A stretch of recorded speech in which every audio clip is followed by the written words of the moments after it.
السلام علیکم ورحمۃ اللہ وبرکاتہ۔ پیارے دوستو، اگر آپ چینل پر نئے ہو تو اس ویڈیو کو لائک کر کے اس چینل کو سبسکرائب کر لیں اور بیل کے بٹن کو دبا دیں تاکہ ہر آنے والی نئی ویڈیو کا نوٹیفیکیشن آپ کو مل سکے۔ بسم اللہ الرحمن الرحیم۔ آقا کی ذات پر محبت سے درود پڑھ لیں۔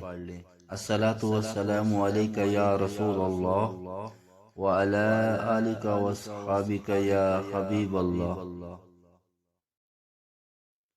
ابو ذر رضی اللہ عنہ کہتے ہیں کہ رسول اللہ صلی اللہ علیہ وسلم نے فرمایا، اپنے بھائی کے سامنے تمہارا مسکرانا تمہارے لیے صدقہ ہے، تمہارا بھلائی کا حکم دینا اور برائی سے روکنا صدقہ ہے، بھٹک جانے والی جگہ میں کسی آدمی کو تمہارا راستہ دکھانا تمہارے لیے صدقہ ہے، نابینا اور کم دیکھنے والے آدمی کو راستہ دکھانا تمہارے لیے صدقہ ہے، پتھر، کانٹا اور ہڈی کو راستے سے ہٹانا تمہارے لیے صدقہ ہے، اپنے ڈول سے اپنے بھائی کے ڈول میں تمہارا پانی ڈالنا تمہارے لیے صدقہ ہے۔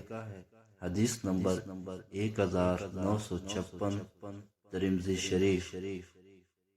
اگر ہو سکے تو اپنے والدین اور آقا کی ساری امت کے صالح ثواب کے لیے اس حدیث کو زیادہ سے زیادہ شیئر کریں۔ جزاک اللہ خیرہ۔